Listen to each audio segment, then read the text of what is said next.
Assalamualaikum warahmatullahi wabarakatuh. Salam jumpa dalam Suluh Berkah Channel.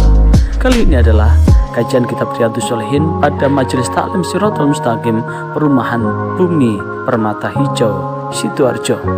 Sebelum Anda melanjutkan tayangan atau kelanjutan dari tayangan ini, bagi Anda yang baru bergabung, jangan lupa subscribe, like, dan komen untuk keberlanjutan dari tali silaturahmi kita. Selamat menyaksikan.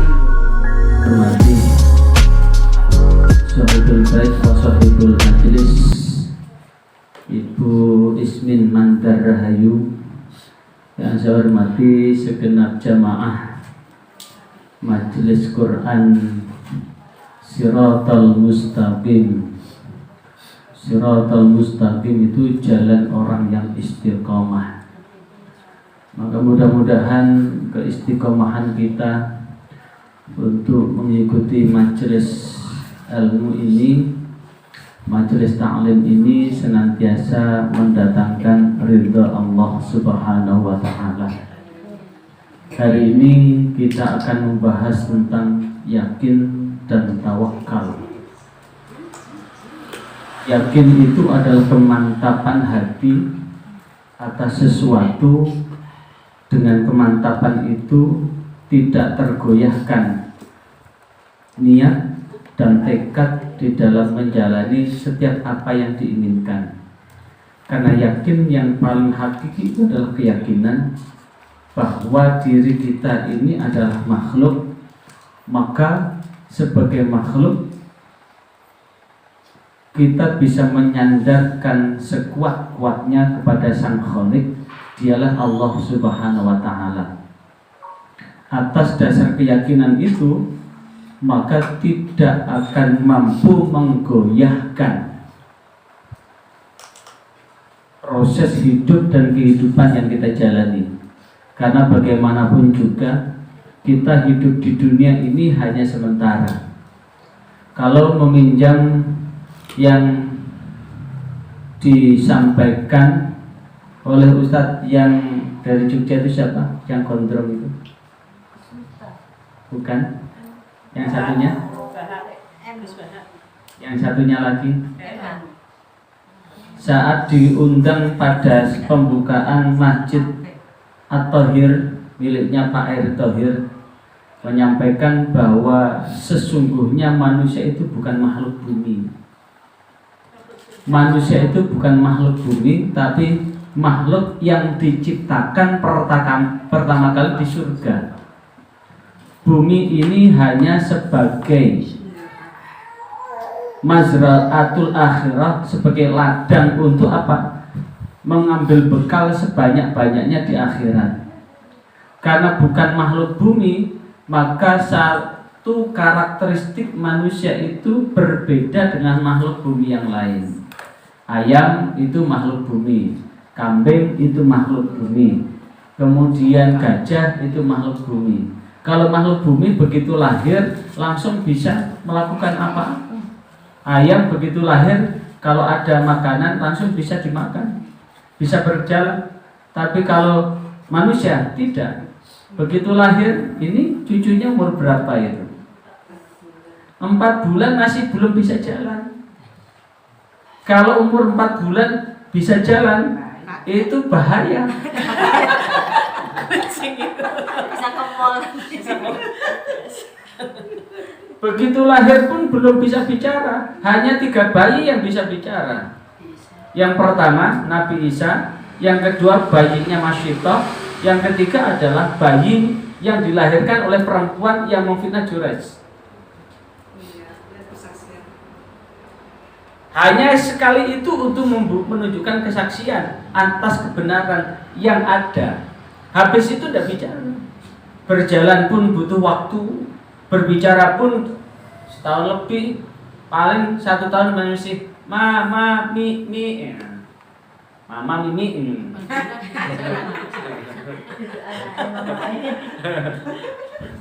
Jadi karena ini adalah makhluk akhirat, maka di bumi pun butuh penyesuaian. Penyesuaian inilah yang disebut sebagai ladang untuk menapakkan kaki menuju keselamatan hidup di akhirat. Dan itulah yang kemudian modal yang paling pertama yang kita lakukan, yakin dengan apa yang kita hadapi di depan, yakin apa yang kita alami. Atas dasar keyakinan itulah yang kemudian muncul namanya tawakal. Apa itu tawakal? Menyerahkan perlindungan kepada Allah, menyerahkan diri secara penuh kepada Allah Subhanahu wa taala. Maka berbicara tentang yakin dan tawakal, maka di kitab Riyadhus Shalihin ini disampaikan beberapa dalil-dalil bagaimana kita bisa menjadi orang yang yakin dan orang yang tawakal itu. Al-Quran ada, hadis juga ada, yang diawali dengan a'udzubillahi minasyaitonirrajim. Walamma ra'al mu'minunal ahzaba qalu hadza ma wa'adana Allah wa rasuluhu wa sadaqallahu wa rasuluhu wa ma zadahum illa imanan wa taslima. Walamma tatkala ro'a melihat al-mu'min orang yang beriman, al-ahzaba itu al-ahzab itu golongan-golongan yang bersekutu. Al-ahzab itu golongan-golongan yang bersekutu. Maka mereka berkata, qalu hadza, inilah ma wa'adanallahu, inilah yang dijanjikan Allah pada kami, wa rasuluhu, dan dijanjikan rasulnya kepada kami.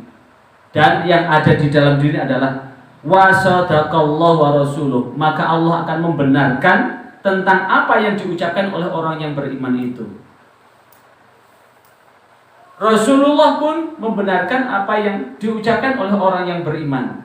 Dan satu hal, wa ma zadahum illa imanan wa taslima, dan tidak bertambah sedikit pun illa imanan, kecuali keimanan, wa tasliman, dan kepatuhan, ketundukan kepada Allah.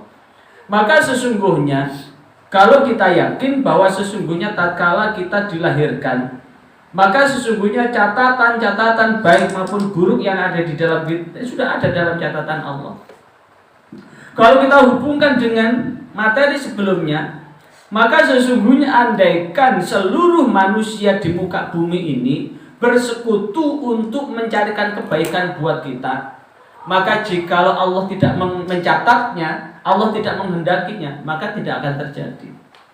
Begitu pula sebaliknya, jikalau andaikan seluruh manusia bersekutu untuk mencelakai kita, kalau Allah tidak mencatatnya, Allah tidak menghendakinya, maka niscaya itu semua tidak akan terjadi. Nah, kalau sudah begitu, di dalam dalil berikutnya Al-Quran surah Al-Imran ayat 173 sampai 174. A'udzubillahi minasyaitonirrajim. Alladzina qala lahumun nas innan nasa qad jama'u lakum fahsyauhum fazadahum imana wa qalu hasbunallahu wa ni'mal wakil fanqalabu bi ni'matin minallahi wa fadlin lam yamsashum su'u wattaba'u ridwanallah wallahu dzu fadlin 'azim. Alladzina, orang-orang, qala, yang berkata, lahum, pada alladzina, annas, manusia-manusia. Apa yang dikatakan? Innan nasa, sesungguhnya manusia, qad jama'u lakum, sungguh telah berkumpul untuk apa? Mengumpulkan pasukan untuk menyerang kamu.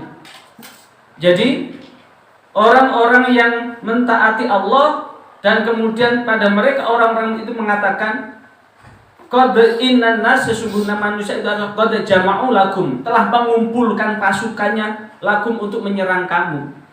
Fasyauhum, maka takutlah pada mereka. Takutlah dengan kumpulan pasukan itu. Maka ini sama persis dengan ketika Rasulullah baru pertama kali ada di Madinah. 2 tahun belum genap di Madinah, itu pun waktu itu bulan Ramadan, maka sudah mengumpulkan 1000 orang pasukan dari orang musyrikin Quraisy, kemudian mau menyerang Rasulullah di Madinah. Dan itu kalau kemudian secara logika jelas habis itu orang-orang Muslim, Rasulullah bersama sahabat itu habis ada di Madinah. Karena Rasulullah baru mengumpulkan hanya 315, dalam satu riwayat 313, dalam satu riwayat 314. Hanya itu, berarti satu orang melawan 3 orang yang gagah dengan terlatih dengan berperang. Jikalau kemudian tidak dimodal dengan yakin dan tawakal, maka sungguh habislah umat Islam ketika itu. Tapi apa yang terjadi? Justru ketika diserang itu fazadahum imanan, maka bertambahlah mereka keimanannya. Dan yang ada waqalu, Rasulullah bersama sahabat mengucapkan hasbunallahu wa ni'mal wakil. Hasbunallah, cukuplah Allah menjadi penolong kami. Hasbunallah, cukuplah Allah menjadi penolong kami. Wa ni'mal wakil, dan Allah adalah sebaik-baik pelindung. Makanya dalam situasi apapun, makanya ketika kita keluar rumah, bismillah tawakkaltu 'alallah la haula wala quwata illa billah. Karena apa? Ketika kita keluar rumah, kita tidak tahu apa yang terjadi. Apakah di jalan itu kita celaka atau tidak? Di jalan kita selamat atau kita tidak tahu. Tapi paling tidak ketika kita keluar rumah, bismillah dengan menyebut asma Allah. Tawakkaltu, aku menyerahkan diri kepada Allah. Kepada Allah. La haula wala quwata illa billah. Tiada daya dan kekuatan kecuali atas pertolongan Allah. Nah, justru ketika mengucapkan hasbunallah wa ni'mal wakil, maka itulah yang kemudian akan menjadi memantapkan diri Rasulullah bersama sahabat di dalam menghadapi gempuran dari orang musyrikin Quraisy yang sudah siap dengan segala macam peralatan perangnya. Maka tentu ini bisa kita terapkan pada diri kita. Hasbunallah wa ni'mal wakil, hasbunallah wa ni'mal wakil. Makanya kadang-kadang tidak bisa disalahkan jika kemudian habis sholat itu hasbunallah wa ni'mal wakil, ni'mal maula wa ni'man nasir. Ini di musola langgar masjid yang salafus sholihin. Maka sesungguhnya ini bagian dari zikir. Kenapa? Dan itu memang butuh sebetulnya. Jadi ketika kita baru keluar dari rumah, kemudian habis itu di masjid, kemudian sebelum iqomah, memang posisi ketika beraktivitas itu ya, beraktivitas dengan aktivitas apapun, ini gambaran kan ada banyak sekali. Maka ada pujian-pujian itu dalam rangka apa? Bahwa sholat ini dalam rangka betul-betul bisa konsentrasi kepada Allah. Maka ini salah satu dari kalimat thayyibah yang dijadikan zikir sebelum muadzin mengiqomai atau iqomah untuk melaksanakan sholat jamaah itu. Nah, maka hasbunallah wa ni'mal wakil itu juga bisa jadi doa buat kita. Jadi ketika kita menghadapi ujian yang begitu besar, perbanyaklah membaca hasbunallah wa ni'mal wakil. Hasbunallah wa ni'mal wakil. Lebih selain hasbunallah wa ni'mal wakil, di dalam hadis yang diriwayatkan oleh Imam Bukhari, Imam Muslim, disampaikan di sana bahwa sesungguhnya malaikat Jibril itu menceritakan bahwa langit terbuka yang selama itu belum pernah terbuka. Kemudian turunlah malaikat-malaikat itu yang selama itu belum pernah malaikat itu turun. Dan kemudian menyampaikan kabar gembira bahwa Allah menurunkan Fatihah dan menurunkan tiga ayat terakhir di surah Al-Baqarah itu, dan tidak ada satupun orang yang membaca satu huruf dari itu kecuali Allah mengabulkan. Makanya kemudian Gusmi itu pernah memberikan amalan kepada jamaahnya bahwa ketika punya hajat yang banyak, selain hasbunallah wa ni'mal wakil itu dibaca, juga bacalah Fatihah. Syukur-syukur baca Fatihah 1000 kali. Baca Fatihah 1000 kali. Kalau 1000 kali itu sekitar 5 jam lah, 1000 kali. Dari habis subuh selesai ya sekitar subuh itu jam berapa ya? Jam 4 ya, 5, 6, 7, 8, 9. Sekitar jam 9 baru selesai. Itu pun bacanya cepet-cepet. Kalau bacanya agak pelan ya sekitar jam 12 sudah cukup. Jadi kalau kemudian panjenengan dimintai restu putranya atau cucunya, Mbah mau begini begitu, dorong dengan itu. Hasbunallah wa ni'mal wakil, ni'mal maula wa ni'man nasir. Tanda kita menyerahkan apa itu? Mencukupkan bahwa Allah sebagai penolong kita dan Allah adalah sebaik-baik pelindung. Dibaca yang banyak 1000 kali, lanjutkan baca Fatihah 1000 kali dan doalah apa yang dimunajatkan. Fangqalabu bi ni'mati minallah, fangqalabu maka berpindahlah bi ni'matin dengan nikmat minallah dari Allah, wa fadlin dan keutamaan.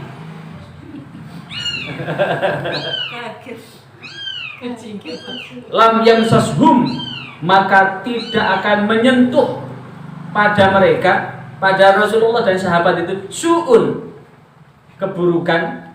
Wattaba'u, maka mereka mengikuti ridwanallah, ridha Allah subhanahu wa ta'ala. Dan ini kata kunci, wallahu dzu fadlin azim, karena Allah lah dan Allah lah yang memiliki keutamaan dan keagungan itu. Maka sebetulnya hasbunallah wa ni'mal wakil, ni'mal maula wa ni'man nasir, itu adalah dalam rangka mengembalikan bahwa sesungguhnya yang memiliki keutamaan dan keagungan dan tidak ada tempat bersandar yang baik kecuali pada Allah.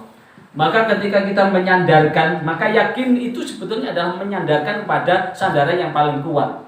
Maka sandaran yang paling kuat ya Allah subhanahu wa ta'ala itu. Dan perintah Allah di dalam Al-Quran surah Al-Furqan ayat 58, wa tawakkal 'alal hayyil ladzi la yamut. Dan berserah dirilah. Bertawakal itu adalah menyerahkan diri secara mutlak tanpa reserve. Jadi menyerahkan secara mutlak tanpa keraguan. Tawakal itu artinya menyerahkan diri secara mutlak tanpa ragu lagi. Berarti serahkan segala yang ada di dalam diri kita kepada Allah tanpa keraguan sedikit pun. Kenapa? Allah itu adalah hayyul ladzi la yamut, zat yang maha hidup dan tidak pernah mati. Kalau zat yang maha hidup dan tak pernah mati, maka Allah itu akan melindungi dari kita sebelum lahir sampai meninggal sampai bangkit lagi. Dan di dalam tafsir Ibnu Katsir terhadap tafsir alladzi khalaqal mauta wal hayata liyabluwakum ayyukum ahsanu amala. Alladzi khalaqal mauta, dialah Allah yang menciptakan kematian, wal hayata dan kehidupan. Itu ditafsirkan bahwa manusia itu dari mati kemudian hidup, mati lagi, hidup. Dari mana? Manusia itu dari mati dulu. Setelah itu dihidupkan. Setelah hidup mati lagi. Setelah itu dihidupkan lagi. Dari apa? Sebelum kita lahir, bapak ibu kita ini makan apa ini? Makan ote-ote, makan cabe. Cabe ini hidup apa mati ini? Hidup. Tumbuhannya. Kalau sudah dipetik ini sudah mati. Iya. Ote-ote ini ada wortelnya, ada kecambahnya. Ini kan sudah mati. Roti ini dari sagu, dari tepung dan sebagainya. Tepung kan sudah mati. Nah, ini kemudian dimakan, ada air, kemudian setelah itu jadi saripati kan? Saripati ini kemudian menjadi sperma, menjadi ovum dan sperma ini kan ketemu. Kan dari mati dulu. Setelah itu jadi zigot. Begitu zigot sudah ada detak jantung kan? Sudah ada denyutnya. Jadi begitu jadi zigot antara sperma ini sebetulnya sudah mulai hidup. Kemudian ovum ini kan sudah mulai hidup. Lebih hidup lagi ketika gabung. Begitu gabung sudah ada denyutnya. Dan di usia 4 bulan yang ketiga atau 120, maka Allah menyuruh malaikat untuk meniupkan ruh di dalamnya. Sudah ditiupkan ruh, itu sudah mulai ada tanda-tanda kehidupan. Begitu hidup betul ketika sudah lahir ke dunia. Nah, setelah lahir ke dunia mengalami waktu sedemikian lama, mati. Tapi mati yang mati hanya raganya, tapi rohnya masih hidup. Begitu setelah mati dimatikan di alam barzah, maka dihidupkan kembali untuk mempertanggungjawabkan apa yang kita lakukan, dibangkitkan dari alam barzahnya. Maka sesungguhnya kalau kita menyadari bahwa siklus kehidupan kita menyandarkan diri kepada Allah itu sudah sangat tepat. Karena Allah adalah alal hayyil ladzi la yamut, zat yang maha hidup yang tidak pernah mati. Nah, makanya di situ di dalam surah Ibrahim ayat 11 Allah menegaskan wa 'alallahi falyatawakkalul mu'minun. Hanya kepada Allah lah falyatawakkal, maka hendaklah kalian berserah diri.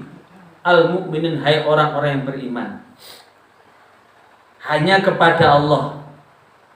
Maka wahai orang-orang yang beriman, bertawakkallah kepadanya. Berarti menyerahkan diri segalanya kepada Allah Subhanahu wa taala.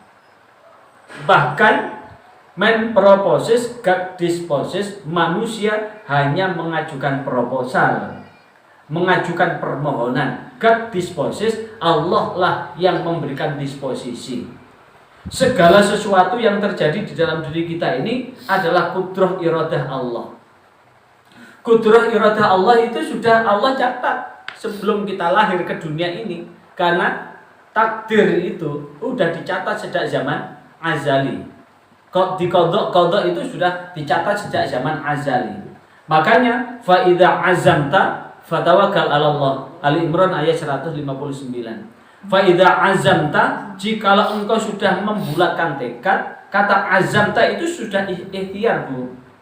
Sudah ikhtiar. Ikhtiar sudah maksimal, seluruh usaha sudah dijalankan, apapun sudah dijalani. Setelah dijalani semua, hasilnya fatawakal 'ala Allah, serahkan kepada Allah. Jikalau kita berhasil, alhamdulillah. Jikalau gagal, bersabar. Karena sesungguhnya di balik segala sesuatu itu ada hikmah. Justru semakin kita tawakal kepada Allah, hikmah-hikmah itu bisa kita baca. Saya mulai tahun 2011 itu, tingkat kepasrahan saya itu sudah mentok sudah. Tapi justru ketika ada sesuatu yang kita inginkan itu tidak tercapai, itu ternyata hikmah di baliknya itu lebih besar. Dalam tahun ini pun saya merasakan hikmah yang luar biasa. Ada sesuatu kemudian seakan-akan apa yang terjadi ini sebuah hukuman. Sebuah hukuman. Orang memandang itu sebuah hukuman. Tapi ternyata itu sebagai hikmah yang luar biasa. Teruraikan. Artinya apa? Selama setiap momentum kehidupan kita jalani, kita terima dengan ikhlas, itu justru ada banyak karunia-karunia Allah yang ada hubungannya dengan yang lain. Karena bagaimanapun juga setiap rangkaian kehidupan itu ada rangkaian. Jadi apa yang terjadi hari ini itu rangkaian yang kemarin, dan apa yang kita lakukan akan berangkai dengan hari esok. Dan itu bisa kita lihat dalam beberapa kejadian. Misalkan ya, hari ini masih berkecamuk perang antara Rusia dengan Ukraina, belum berhenti. Tapi ternyata rangkaian itu ada hikmah yang luar biasa, yang cara Allah menghidupi manusia itu. Jadi dengan perang ini, orang yang membuat senjata bisa makan gak setelah senjatanya laku? Jadi dalam posisi apapun, itu ternyata ada rangkaian-rangkaian yang lain yang ada hubungannya dengan kehidupan orang lain. Dan itu adalah caranya Allah untuk membagi keadilan berupa rizki itu. Cuma satu hal, bahwa dalam hidup ini jangan sampai apa tuh? Ngawoni tiang, ngeleki tiang, keranten gelek iku sing penting boten ngeleki tiang. Ngawoni tiang. Pedes lek diawoni. Lek diawoni lho, meripat ni pedes. Pure. Kelipen awu. Ini enggak Jawa Ustaz. Disiram abu. Maka ketika kita sudah menyerahkan diri kepada Allah, kata kuncinya fa idza azamta, ini azamta itu membulatkan tekad, itu setelah ikhtiar loh ya. Bukan sebaliknya, ikhtiar belum, usaha belum, sudah membulatkan tekad. Yaitu namanya bahwa sebuah cita-cita itu tidak bisa dicapai hanya dengan tidur. Sebuah keinginan itu tidak bisa dicapai hanya dengan sekedar angan-angan aja. Berangan-angan itu habis tidur tidak akan kejadian. Ibarat seorang petani ingin menghasilkan padi yang bertonton, maka keinginan itu tidak akan tercapai bila tidak disertai dengan usaha mencangkul, mengolah sawah, menanam, merawat dan memanen, baru menghasilkan padi. Maka ketika orang berkeinginan untuk mendapatkan sesuatu, prosesnya dijalani. Setelah proses dijalani, itu disebut dengan azamta. Azamta, membulatkan tekad. Fatawakkal 'ala Allah. Maka hasilnya serahkanlah kepada Allah Subhanahu wa taala. Dan janji Allah di dalam surah At-Talaq, wa may yatawakkal 'ala Allah fahuwa hasbuh.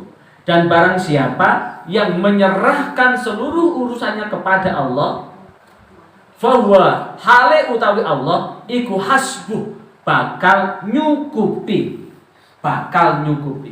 fahuwa hasbuh. Jadi dalam hidup ini manusia hanya berikhtiar, main proposes God disposes.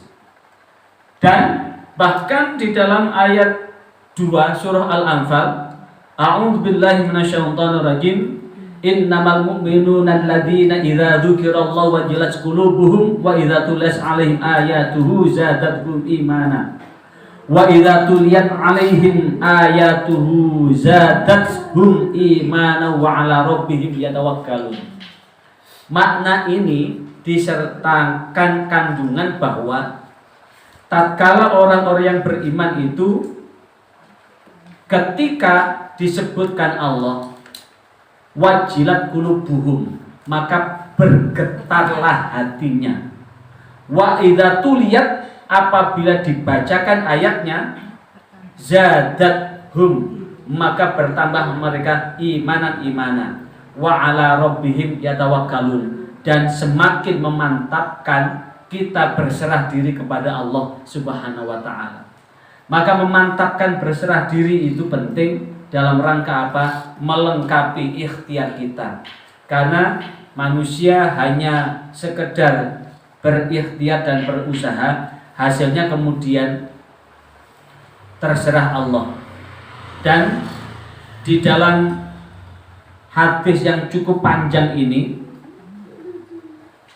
disebutkan bahwa Rasulullah Shallallahu Alaihi Wasallam ditampakkan umat-umat terdahulu. Sekali lagi, Rasulullah ditampakkan, dilihatkan umat-umat terdahulu. Hadis yang diriwayatkan oleh Imam Bukhari, Muslim. Saat ditampakkan itu kemudian Rasulullah melihat seorang nabi yang disertai dengan rombongan kecil. Kemudian Rasulullah juga ditampakkan seorang nabi dengan pengikut, tidak punya pengikut sama sekali. Kemudian Rasulullah ditampakkan dengan rombongan yang lebih besar lagi. Dan kemudian saat ditampakkan rombongan yang lebih besar itu, Rasulullah bergumam dalam hati dengan menyangka bahwa itu adalah umat beliau. Namun setelah itu dikatakan kepada Rasulullah bahwa itu adalah kaumnya Nabi Musa alaihissalam, dan kemudian disuruh untuk melihat ke ufuk, ke arah yang lain. Maka ketika diminta untuk melihat ke arah yang lain, maka tiba-tiba melihat satu rombongan besar, lantas dikatakan, lihatlah ufuk yang lain. Dan di sanalah aku melihat satu rombongan yang lebih besar lagi. Kemudian dikatakan kepada Rasulullah, itulah umatmu yang di dalamnya terdapat 70.000 orang yang akan masuk surga tanpa hisab. Jadi yang masuk surga tanpa hisab itu hanya 70.000. Padahal umat Rasulullah saat ini yang masih hidup aja di dunia ini itu hampir 2 miliar. Hampir 2 miliar itu kan hampir 2.000 juta. Belum dengan umat Rasulullah yang wafat dari zaman Rasulullah sampai kekinian. Berarti sudah triliun itu umat Rasulullah. Tapi yang masuk surga tanpa hisab itu hanya 70.000. Hanya 70.000. Maka untuk menjadikan diri kita masuk dalam rombongan ini, ternyata itu ditanya, apakah mereka yang mereka yang masuk surga tanpa hisab itu mereka yang yang bersama Rasulullah? Ternyata jawabannya tidak. Apakah mereka yang berperang dengan Rasulullah? Ternyata tidak. Tapi mereka yang masuk surga tanpa hisab adalah mereka yang betul-betul berserah diri kepada Allah secara mutlak tanpa keraguan lagi. Sekali lagi, mereka yang dijamin, karena bagaimanapun juga satu ketika di dalam satu riwayat ada orang yang masuk surga, ditanya, kenapa kamu masuk surga? Jawabannya, masih di pintu surga, belum masuk itu, masih di pintu surga. Kenapa kamu ada di sini? Saya di sini kan saya perang sama Rasulullah. Telah diteliti, bohong. Kamu meninggal di perang itu bukan karena membela agama Allah, tapi karena kamu ingin disebut pahlawan di kemudian hari. Tidak jadi masuk surga. Dibunuh diri lah. Tidak jadi. Masih dihisab. Kemudian, kenapa kamu di sini? Jawabannya, saya ini ada ahli Quran. Mungkin kalau diteliti lebih jauh, suaranya merdu seperti suara Nabi Dawud, sampai burung-burung pun bisa jatuh mendengar suara Nabi Dawud. Waduh ya. Tapi apa jawabannya malaikat? Kamu membaca itu bukan karena Allah, tapi kamu ingin disebut sebagai sebagai mukri, orang yang membaca, yang dikagumi dengan bacaannya. Yang ketiga, udah di pintu surga. Kamu di sini kenapa? Saya ini, uang saya ini saya belanjakan, habis untuk saya bagi-bagikan ke orang, saya sedekahkan. Ternyata setelah diteliti, karena kamu tidak karena Allah, kamu ingin disebut sebagai dermawan, tidak jadi masuk surga. Artinya apa? Menyerahkan diri kepada Allah mutlak ini adalah penting di dalam rangka apa? Menggali ridha Allah. Maka apa yang kita lakukan hari ini, betul-betul yakin dan tawakal ini kita terapkan di dalam diri kita ini. Dan alhamdulillah buat bunda semua yang lolita ini, kecuali mbak ini, kecuali mbak ini kan lolita semua, lolos 50 tahun. Jauh lita, jauh dari 50 tahun. Jauh lita. Umur berapa? 46. Orang Bibi. Si jauh lita, jauh dari 50 tahun. Yang lolita begini nih, alhamdulillah masih bisa istiqomah untuk apa? Untuk berkhidmat, berserah diri kepada Allah Subhanahu wa taala. Dan disitulah kemudian ditemui Ukasah bin Mihsan berkata, ya Rasulullah, doakanlah kepada Allah agar aku termasuk golongan mereka. Maka beliau menjawab, engkau termasuk golongan mereka. Jadi 1 dari 70.000 orang itu Ukasah. Ukasha, seorang pemuda. Termasuk yang salah satu dari 70 golongan itu ada sahabat Rasulullah ketika siapa di antara kalian yang pernah menyakitiku? Maka ada yang ngacung itu. Maka kemudian apa yang kau sakiti? Perut saya.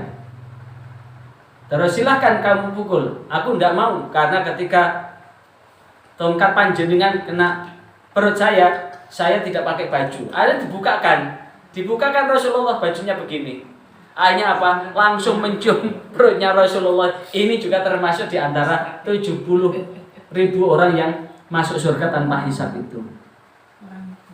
Yang kita nggak ketemu nggak bisa malu. Maka sebetulnya ada ini dari Syaripati beberapa hadis, man hafadha ala sholatul khamsa ma'al jamaah, siapa yang bisa menjaga sholat 5 waktunya dengan jamaah.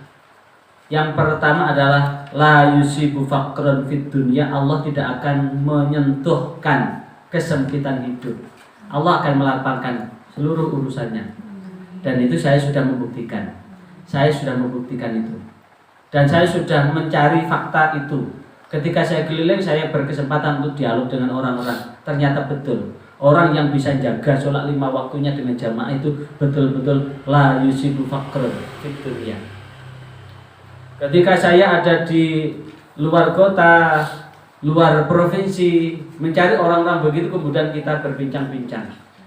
Jawabannya 99% betul, bahwa orang yang genap sholat 5 waktunya dengan jamaah la yusib faqran fitunya. Allah tidak akan menimpakan kesempitan hidup. Yang kedua adalah yarfa'ullahu ta'ala adzabal qabri. Allah akan mengampuni, akan menghilangkan, akan menggaransi tidak akan mendapatkan siksa kubur. Tidak akan mendapatkan siksa kubur. Cuma yang kedua ini tidak ada yang bisa membuktikan kecuali mati dulu. Setelah mati baru hidup lagi. Kasih tahu. Yang ketiga bisa kita hitung. Yuk to kita babi yaminik, maka akan mendapatkan catatan amal ibadahnya itu dengan tangan kanan. Besok yaumul hisab itu hanya ada 2 loh ya. Catatan tangan kanan atau tangan kiri. Kalau tangan kanan berarti amal ibadahnya lebih banyak. Tangan kiri amal maksiatnya lebih banyak. Maka ahli jamaah 5 waktu itu akan mendapatkan catatan dengan tangan kanan. Bisa dihitung. Diibaratkan ada 2 orang. Sudah pernah kita hitung ya dulu ya. Kita sudah pernah menghitung ya. Ada 2 orang yang satu dari lahir sampai meninggal tidak pernah meninggalkan sholat, tapi tidak pernah jamaah. Yang satu baru sholat umur 50 setelah lolos 50 tahun. Tapi begitu sholat tidak pernah meninggalkan sholat, juga tidak pernah meninggalkan jamaah. Taruhlah kedua-duanya dikasih umur 100 tahun. Maka sholat jamaahnya satu orang ini selama sehari dari subuh sampai isya, maka sama dengan sholat sendiri 27 hari. 1 tahun 27 tahun, 10 tahun 270 tahun. Kali 5 kali 50 kali 5 270 kali 5 berapa? 1350. 1350 sementara usianya hanya 100. Dengan orang yang dari lahir sampai meninggal tadi tidak pernah meninggalkan, itu masih susuk. Masih subur berapa? 1250. 1250. Betul? Jika kemudian orang yang menjaga sholat 5 waktunya dengan jamaah, belum lagi jalan man tawaddo'a fa ahsanal wudu tsumma kharaja ilal musholla, siapa yang berwudu kemudian menyempurnakan wudunya, maka setiap langkah kakinya, syaratnya wudu dulu di rumah. Hatinya wudu dulu di rumah, kemudian keluar ke musola untuk sholat jamaah. Setiap langkah kakinya diangkat derajatnya, dan setiap langkah kakinya dihapus dosanya. Kalau 5 waktu, belum dari sholatnya tadi, belum jalannya, belum zikirnya, dan lain sebagainya. Yang keempat, Kalau sudah demikian, dipersilahkan untuk melanjutkan perjalanan. Yamurru ala siratil kalbarqil khatib, akan lewat seperti kilat yang menyambar. Dan yang kelima, yadkhulullahu jannata bila adzab wala hisab. Masuk surga tanpa ini. Masuk di antara 70.000 orang tadi. Jadi bisa juga ada bonusnya dari umat Rasulullah sampai kini yang menjaga hatinya. Jaga hati itu susah loh ya. Jaga hati itu susah loh ya. Kadang-kadang melaku. Pantes enggak ya? Ngukur pantes enggak? Iki berarti misalkan, yuk Mbak, saya pakai gini pantes enggak? Memandang kepantasan menurut ukuran orang lain bukan lillah itu. Makanya memandang pantas itu kadang-kadang memantas-mantaskan itu. Kalau sudah mau besok ini Mbak Yu mau mantu, kira-kira pantas sih pakai baju apa ya? Gopo. Ketemunya seragamnya, besok temanya adalah pink semua. Temanya pink, cinta kasih. Maka sampai bibir-bibirnya dibuat pink semua itu.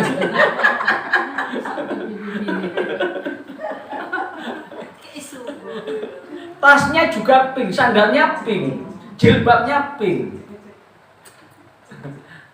Artinya apa? Itu namanya memantaskan. Memantaskan. Kalau kemudian, nah inilah godaan yang paling berat itu hati. Jadi celah setan menggoda kita jadi hati ini. Tawakal ini sebetulnya meyakinkan diri, menyerahkan diri untuk supaya apa? Hati ini tidak mudah tergoyahkan dengan apapun. Kalau hati ini sudah tidak mudah tergoyahkan, biarpun anjing menggonggong kasih kafilah tetap berlalu. Biarpun bumi bergoncang, aku pun tetap memasrahkan diri hanya kepada Allah Subhanahu wa taala. Dan disebutkan di dalam riwayat yang lain, Ani bin Abbas anna Nabi sallallahu alaihi wasallam kana yaqulu a'udzu bi'izzatika allati la ilaha illa anta alladzi la yamutul jinna wal insu yamutuna. Ini salah satu dari doa juga. A'udzu bi'izzatika, aku berlindung dengan kemuliaanmu. A'udzu, aku berlindung bi'izzatika, dengan kemuliaanmu. La ilaha illa, tidak ada Tuhan illa anta, kecuali engkau ya Allah. Alladzi la yamut, yang tidak pernah mati. Sementara wal jinnu wal insu yamutun, sementara jin dan manusia itu akan mati. Berarti ini dikandung maksud bahwa kalau kita sudah tawakal kepada Allah, maka sandarkan sekokoh-kokohnya kepada zat yang tidak pernah mati. Jin dan manusia akan mengalami mati, dan mati, hidup, mati lagi, hidup dibangkitkan untuk mempertanggungjawabkan amal perbuatannya. Dan yang paling mampu menerapkan itu diceritakan dari Abdullah bin Abbas, Ani bin Abbas, hasbunallahu wa ni'mal wakil. Cukuplah Allah sebagai pelindungku, pelindung kami, wa ni'mal wakil, dan Allah sebaik-baik penolong. Dan itu adalah kalimat terakhir yang dibaca oleh Nabi Ibrahim alaihissalatu wassalam. Jadi Nabi Ibrahim itu dihukum di bara api oleh Raja Namrud. Saat kemudian Nabi Ibrahim dilemparkan dan itu bara api itu sudah siap melahap, maka kalimat yang dibaca oleh Nabi Ibrahim adalah hasbunallah wa ni'mal wakil. Cukuplah Allah sebagai pelindungku dan Allah sebaik-baik penolong. Maka apa yang terjadi? Allah menjawab lewat Al-Quran surah Al-Anbiya ayat 69. Ya narukuni bardaw wa salama. Ya nar, wahai api, kuni, jadilah kalian api. bardan, menjadi dingin, wasalaman, dan selamat. Selamatlah Nabi Ibrahim alaihissalatu wassalam. Begitu plung, api itu terasa sejuk seperti di dalam ruangan yang full AC, dingin. Dan di tengah-tengah bara api itu Allah menjadikan rasa dari Nabi Ibrahim itu seakan ada di taman yang sangat indah. Itu berhari-hari loh Bu. Dalam satu riwayat itu kurang lebih sekitar 1 bulan loh di situ. Ya. Di situ kemudian kalau dalam waktu yang begitu lama, tentu akan bukan hanya gosong, juga mungkin mati kelaparan mungkin.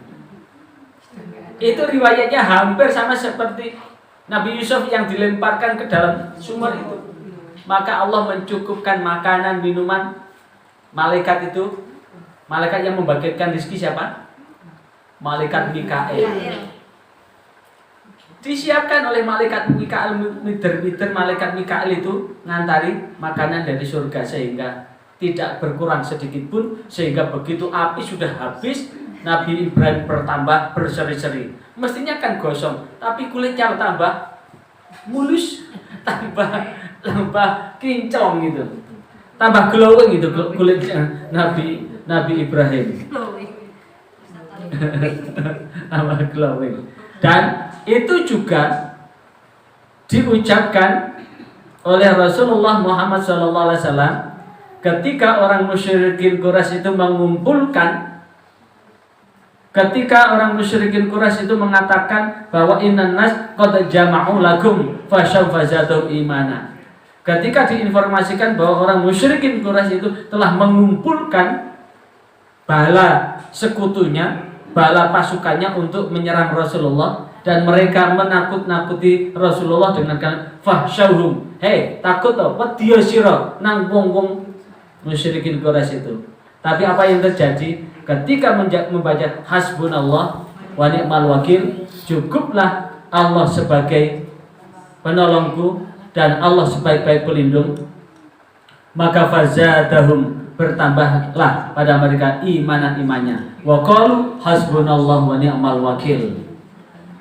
Bukan hanya itu, ini juga dibuktikan oleh Rasulullah pada hadis berikutnya. Intinya begini, Rasulullah habis pulang dari perang Dzatur Riqa. Perang Dzatur Riqa, kenapa disebut dengan Dzatur Riqa? Dzatur Riqa itu di satu riwayat bahwa pada perang itu Rasulullah itu membawa panji-panji yang robek-robek sehingga dijahit. Riwayat yang lain bahwa sahabat-sahabat Rasulullah itu kakinya banyak yang berdarah karena medannya yang begitu berat. Makanya disebut dengan Dzatur Riqa. Arahnya Dzatur Riqa dari Madinah ke arah Najd. Dan pulang dari perang Dzatur Riqa itu, Rasulullah istirahat di satu tempat, di satu pohon berduri, pohon besar berduri, pohon berduri, dan memang hotelnya orang padang pasir itu ya di bawah pohon. Kalau menginap dulu ya menginap di bawah pohon itu, karena di sekitar pohon itu ada air walaupun tidak banyak. Sementara setelah Rasulullah di situ, sahabat yang lain juga menyebar.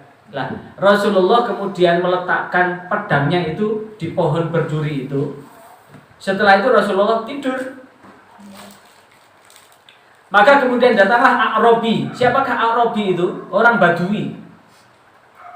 Orang Badui yang kemudian diberi masuk dalam kelompok orang musyrikin Quraisy, ingin orang-orang yang tidak beriman itu ingin mencelakai Rasulullah. Maka kemudian pedangnya Rasulullah itu diambil.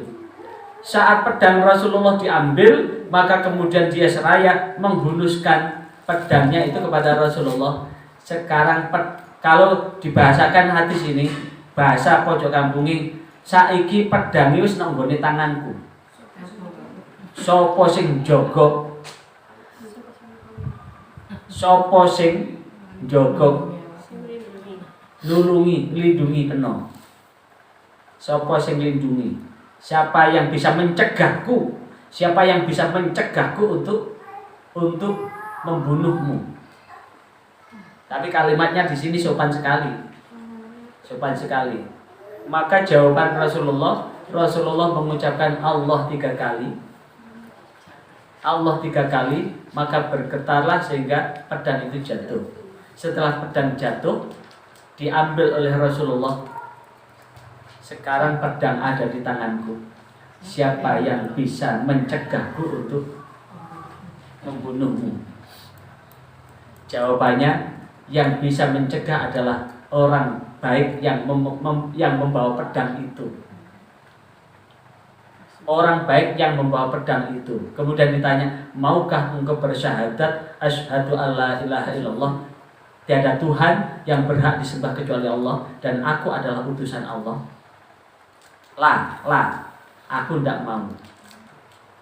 Tapi aku berjanji, aku selamanya tidak akan memusuhimu dan membantu orang-orang yang memusuhimu. Setelah berjanji itu, maka dilepaslah dia. Begitu dilepas, kalimat terakhir, kemudian ini sebutnya adalah la walakinni u'ahiduka alla uqatilaka. Setelah ditanya setelah ditanya tashhadu alla ilaha illallah wa inna rasulullah, bersyahadatlah tiada Tuhan yang berhak disembah kecuali Allah dan aku adalah utusan Allah. Jawabannya la, aku tidak mau. Walakinni, akan tetapi aku u'ahiduka, berjanji kepadamu, alla uqatilaka, bahwa aku tidak akan memerangimu, wala akuna, dan aku pun tidak menjadi orang ma'aqaumin, dengan orang yuqatilunaka, yang memerangimu. Aku selamanya berjanji tidak akan memerangimu, memusuhimu, dan aku tidak akan membantu orang-orang yang memerangimu. Maka fala sabilahu, maka kemudian Rasulullah membiarkan orang Badui tadi meninggalkan tempat itu. Kemudian dia datang kepada teman-temannya, fa'ata ashabahu, kemudian dia datang kepada teman-temannya, faqala, maka orang Badui tadi berkata, ji'tukum min indi khairin nas, aku baru datang dari sisi orang yang terbaik, dialah Rasulullah. Dan inilah ternyata hikmahnya. Di balik itu, akhirnya teman-temannya orang Badui ini penasaran dan tertarik ingin ketemu Rasulullah. Itulah yang sesungguhnya, bahwa sesungguhnya segala kebaikan yang kita sertai dengan kebaikan, maka akan mendatangkan kebaikan. Kebaikan yang kita sertai dengan keburukan akan menimbulkan keburukan. Apalagi keburukan yang kita sertai dengan keburukan bertambah buruk. Maka ketika ada orang berbuat buruk, maka berbuat baiklah, maka kebaikan itu akan tetap ada di dalam diri kita. Sepintas keburukan itu adalah sesuatu yang mencelakakan kita, tapi sesungguhnya hakikatnya tidak.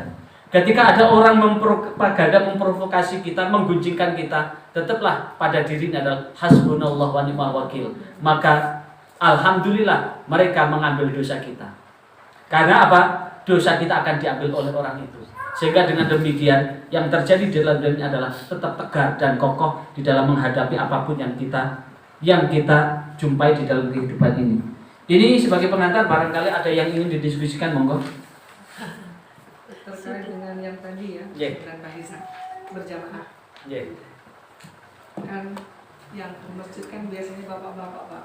Ya. Kalau kita di rumah, gimana kan?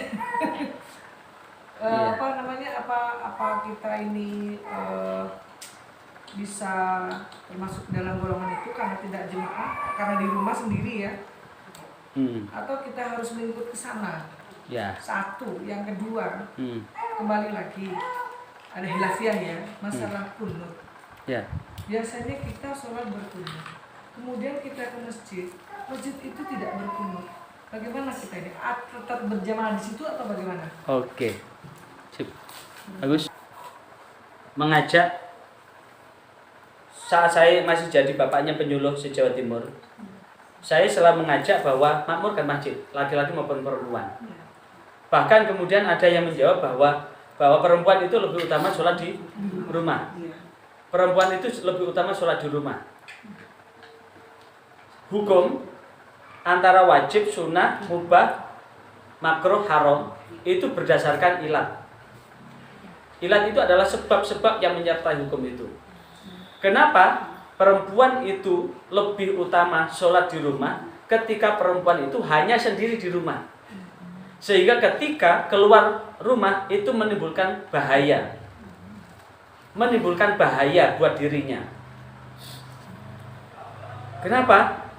Ini kemarin ada jamaah yang cerita, dia ke toko, dia belanja di toko, perempuan belanja.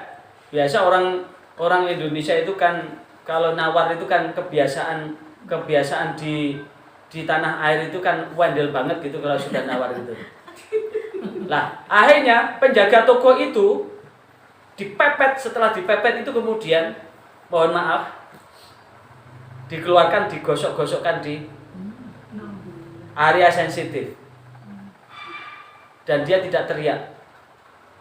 Menikmati. Itu betul, perempuan keluar itu akan rawan dilecehkan. Itu kalau di daerah di mana perempuan itu sangat mahal. Makanya kemudian muncul fikih yang kemudian bahwa perempuan itu lebih baik sholat di rumah. Kenapa? Bahayanya lebih besar. Tapi kalau suami istri, suami ke masjid, maka suami wajib ngajak istri. Kalau suami ada di rumah, suami wajib ngajak istri. Kenapa? Masa ambil pahala diambil sendiri? Nah itu yang ini. Kok enak dia dapat. Ya. Masa pahalanya diambil sendiri? Loh, katanya dia bilang suaminya kan istrinya biarkan suaminya sholat berjamaah. Si istri karena mengikuti perintah itu tadi ya, perempuan sebaiknya di rumah. Nah dia pahalanya sudah bisa. Lah itu tidak ada di hadis begitu itu. Itu makalah itu. Oh. Pendapat ulama itu. Iya. Itu saya cari, saya tantang tuh. Coba carikan Al-Qur'annya sama hadisnya, ada enggak? Akhirnya apa? Dia apa itu mempotret kitab Qaulul Ulama. Qaulul Ulama itu adalah muncul hukum seperti itu karena perempuan ketika keluar bahaya. Gak bahaya tah? Ya bahaya banget gitu loh. Tapi kalau kata-katanya kan lebih utama di rumah. Nah, Kata lebih utama di hadis pun tidak ketemu.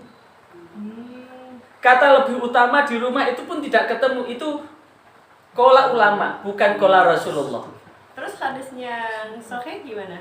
Nah, makanya hadis sahih, hadisnya kan sholatul jamaah afdalun, sholatul jamaah afdalun. Kan afdalun. Lah itu khitabnya itu bisa berlaku pada perempuan maupun laki-laki. Kalau di situ ada khitab laki-laki, itu secara implisit juga berlaku bagi perempuan. Maka kalau suami berangkat ke masjid, diajak. Saya malah mengidamkan kok. Saya tahun 2011, saya pulang haji itu kan mampir sholat dulu di Masjid Agung. Subuh itu, sebelum subuh itu, kakek-kakek, nenek-nenek itu tuntunan. Ma, Tuntunan Bu. betapa bahagianya Ma, masuk surga bareng Ma. Nah itu terkandung doa Bunda buat saya, Ma, mudah-mudahan kita seperti itu Ma ya, sampai tua kita bersama-sama. Itu saya di kebelakangnya kayak gitu tuh. Iya berdua. Itu jawaban saya. Maka kewajiban buat suami ngajak istrinya. 27 derajat itu jangan diambil sendiri. Dihapus dosanya jangan diambil sendiri. Berarti walau bagaimanapun tetap berjamaah ya. Ya. Posisi kita di Indonesia cukup memungkinkan itu. Wong berangkat belanja sendiri, ke Surabaya sendiri, luar kota sendiri, sekedar keluar ke musola kawani. Nah, jadi hukum itu dilihat dari ilatnya, sebabnya, muqoronatul hukmiyahnya. Jadi muqoronatul hukmiyahnya itu yang dilihat. Itu fakta itu kemarin karena suaminya baru cerita saya. Suaminya cerita saya, istri saya itu cerita terus sekarang orangnya malah mem-WA. Lah iya sempat tukar Masya telepon. Jadi mau tak tunjukkan milikku. Ya, mudarat berarti. Ya. Jawaban yang kedua dulu. Kemudian untuk sholat tidak apa-apa, tetap sah. Karena doa qunut itu adalah sunnah ab'ad. Sunnah ab'ad. Tapi saya pribadi ketika imam, karena saya sudah terbiasa doa qunut, saya doa qunut sendiri. Karena di situ ada celah kan? I'tidal itu langsung Allahumma hdini fiman hadait wa afini fiman afait wa tawallani fiman tawallait. Kalau ada yang menjeda, Pak, ada kan nggak tidak sebentar langsung Kalau langsung anggap saja kita sholat di Masjid Nabawi sama di Masjidil Haram, tetap sah. Lama-lama tuh masih ada kesempatan. Yo, wes sama Masjidil Haram ayo. Ayo, kapan yuk? Ayo, bareng berpuluh. Ayo bareng-bareng. Ayo. Jadi ya, Pak, jadi kalau Arisan tahun depan ya. kita berjamaah. Iya, Kita kalau 20 orang bisa berdasarkan bikin hadis rencana sendiri tidak kita. penuh. Ya. Nanti kita mengikuti imam ya. Ya, Iyalah. mengikuti imam. Wajib. Tidak apa-apa, bismillah Bunda. Bismillah. Iya. Nanti mau cari paket yang paling murah, hemat, super hemat, saya bisa melayani itu. Kita bikin hari sendiri. Bikin hari sendiri. Ya, kapan? Paket paling murah 25 ada. Oh, kayak ini sok. Bisa ya dijak loh, dikongkon nonton jadi ditonton. Dicai aku percuma, aku itu sama dia, nggak sama Ya, ibu. enggak lah, kok percuma gimana bojone kok percuma. Nanti suaminya sama saya. Nah, ini. Sama saya nanti Wes. suaminya. Salah yang nanggap loh. Ayo. Sama saya. Dan Tidak apa-apa, nanti yang paket super hemat 25 ada. Di bawah 25 ada, tapi kalau 20 tidak jamin. Soalnya untuk pesawat aja 17. Pesawat aja 17. gue udah pernah turun embong. Enggak. Di hotel. Tetap di hotel, tapi hotelnya cari hotel yang agak jauh, gak apa-apa. Ada shuttle bus 24 jam. Iya. Kemudian yang ketiga apa tadi? Apa mau? Wes. Kunut ya? Ayo wes ketiga kayak satu udah panas loh baunya. Monggo. Ya, bune-bune masalah ya. Nggih. Ada set. Tadi aku telepon cici di BSF udah datang. Iya. Nggih.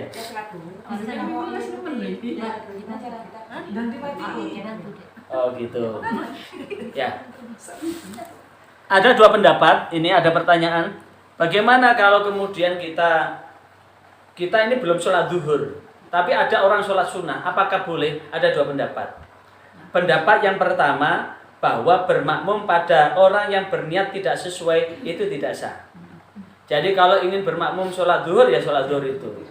Tapi di pendapat yang lain termasuk di antaranya ada Fathul Qorib, selama itu bukan sholat jenazah, kita bisa bermakmum. Ibarat ada orang bawa mobil dari Banyuwangi ke Jakarta. Dari Banyuwangi ke Jakarta. Dekat di Surabaya. Arahnya tetap sama. Sholat itu arahnya tetap kepada Allah Subhanahu wa Ta'ala. Mau nyegat di Pasuruan, monggo, di Probolinggo, monggo, habis itu berhenti di Surabaya, monggo, lanjut ke Jakarta, monggo. Tapi arahnya sama. Sholat itu arahnya kepada Kiblat. ke arah ke kiblat dan menghadap kepada Allah Subhanahu wa Ta'ala. Sehingga kita bisa bermakmum dengan siapapun selama itu bukan sholat jenazah. Dicawil. Nah, sholat dulu. Allah. Caranya ya. Caranya Allahu Akbar baru Maksudnya ngaplok loh. sama suami. Bukan sama orang lain. Orang lain enggak boleh. Ada orang lain. Bapak-bapak. Nah, kalau Bapak. kalau sesama Pak, sesama Berarti perempuan, gini, ya, kita. kalau sama bapak-bapak sebelum bapak-bapak itu sholat, Pak, Saya kula memang- nderek nunut nggih. Cari yang lain. Saya dulu begitu. Terus terang ya. Enggak boleh sama Urusan suami untuk kok. sholat jamaah. Alhamdulillah Allah memberikan hidayah kepada saya. Memberi taufik kepada saya. Saya sejak kelas 4 SD saya tidak pernah meninggalkan jamaah. Saya sejak kecil memang saya ya gimana ya, mencari jati diri sendiri. Jadi posisi sejak kecil masih TK itu ya maghrib begitu mau mainan ke hutan begitu ya ndak pulang-pulang, ya ndak sholat ya ndak pulang. Tapi begitu terbuka hidayah mulai kelas 2 itu selalu tapi jamaah, dan biasanya bapak saya itu kalau sholat dibaca keras begitu. Jadi kalau pas pulang main begitu ketinggalan, saya nangis sampai bapak saya sholat lagi. Satu ketika saking jengkelnya dikuaplok saya. Lah mau nang di keluyuran naik pelopok, wes saya sholat bareng. Kalau dikaplok ini meneng. Sejak itu, jadi dimanapun, nah pada saat saya kuliah pun begitu. Saya selalu nunggu waktu. Jadi kalau apalagi sekarang ada kendaraan. Sekarang jam berapa kira-kira saya di masjid jam berapa? Saya belokkan. Saat saya masih angkutan umum, begitu dengar azan, saya turun. Walaupun misalkan saya ke Bojonegoro gitu ya, di Lamongan sudah azan, saya berhenti ke masjid, naik bus lagi, lanjut. Kalau waktu kuliah itu dulu begitu, akhirnya saya nunggu. Jadi ada orang sholat, kebagian sholat sunnah, nanti saya ikut sholat ya. Jadi sering. Sekarang pun begitu, kalau istri belum jamaah begitu, mama tunggu di rumah, mama belum sholat, ya nanti sholat sunnahnya di rumah. Jadi supaya istri juga dapat pahala jamaah, saya sholat sunnah 2 rakaat, istri sholat zuhur 4 rakaat, habis salam lanjutkan. Sama dengan tadi naik kendaraan tadi dari Banyuwangi saya sampai Surabaya ikut, tapi sampai Surabaya lanjutkan sendiri ke Jakarta. Nah, jadi 2 pendapat itu. Ada lagi? Sudah Ustaz. Itu loh, chefnya sudah selak kagum. Oke. Mudah-mudahan ya apa yang kita ya. Ibu ini bertanya kalau sholat sunnah taubat bisa dilakukan kapan saja kan? Iya. Kapan saja. Sholat sunnah taubat itu termasuk kategori sholat mutlak. Sholat mutlak ya. Ya, kita berdoa kepada Allah Subhanahu wa taala. Doa saya tadi kayaknya diamini malaikat tadi. Amin. Kayaknya diamini malaikat. Nanti Saman bisa berbanding dengan travel manapun. Berbanding dengan travel manapun. Khusus untuk panjenengan bisa saya carikan harga yang spesial. Saya bisa mengkomunikasikan saya Saman kepengen apa, nanti kita rumuskan. Bisa tahun depan, bisa tahunnya lagi. Silakan nabung sendiri-sendiri. Nanti pakai paket yang paling murah aja gak apa-apa. Hotelnya agak jauh gak apa-apa. 20 orang sudah cukup. Karena bagaimanapun juga ada margin ya. Jadi margin. Ada margin. Dan setiap komponen itu bisa dihitung. Tapi khusus untuk jamaah Ihdinas Shiratal Mustaqim, ini jalan menuju orang-orang yang istiqomah. Mudah-mudahan kita bisa istiqomah ibadah kita ya. Istiqomah apapun yang kita lakukan, dan yang paling penting mudah-mudahan kapanpun sang malaikat maut datang, kita diberikan nikmat husnul khotimah. Husnul khotimah umur kita, husnul khotimah keluarga kita, husnul khotimah pekerjaan kita, dan husnul khotimah hidup dan kehidupan kita di dunia hatta akhir. Al-Fatihah. Iya.